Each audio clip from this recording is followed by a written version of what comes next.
فقدت عذريتي مع شخص سبته وهو سابني. حياتي كلها وقفت وبنام طول الوقت. اعمل ايه وارجع حياتي طبيعيه؟ فقدت عذريتك، بس ده مش معناه ان انت تفقدي نفسك، لانه نفسك اكبر منه مختلفه عن جسمك.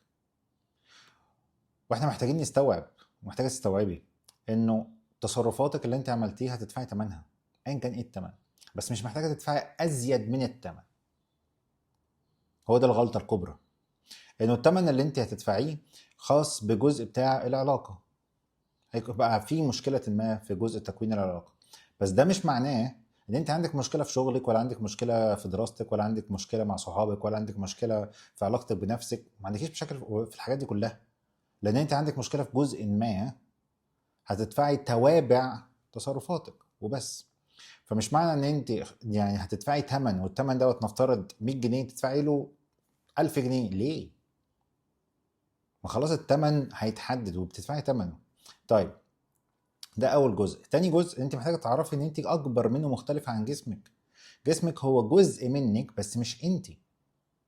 انت اكبر منه، مختلف عن جسمك.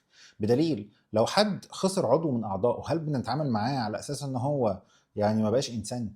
بقى انسان اللي حته، بقى ما يستاهلش الانسانيه، بقينا نشوفه باحتقار، بقينا نشوفه بان هو قليل، ما عندوش كل كامل امكانياته خالص. بنتعامل معاه باحترام، بنتعامل معاه بان هو موفر له كل صبر المتاحه اللي يقدر يعيش بيها بانسانيه وادميه وباحترام ليه؟ علشان هو بني ادم، ليه الحق الكامل ان هو يعيش كبني ادم، حتى لو جسمه مختلف عن باقي معظم البشر. فبالتالي مش معنى ان انت عملتي في تصرف، والتصرف ده ليه تأثير على جسمك، ان ده يقلل منك خالص. انت كبني ادمه ليكي نفس القيمه الانسانيه، قيمه في ذاتك، ثابته، بغض النظر عن تصرفاتك، بغض النظر عن افعالك. التصرف اللي انت بتعمليه غلط كان او صح، بتشوفي توابعه في حياتك وانت بتدفعي الثمن، شئتي ام ابيتي. مش هتعرفي تهربي من الثمن وخلاص. ما دام انت بتدفعي الثمن من حياتك، محدش ليه كلمه عليك، محدش ليه اللي هو يقول لك انت بتعملي ايه وما بتعمليش ايه. ما انت اللي بتدفعي الثمن، مش هو ولا هي ولا اي حد.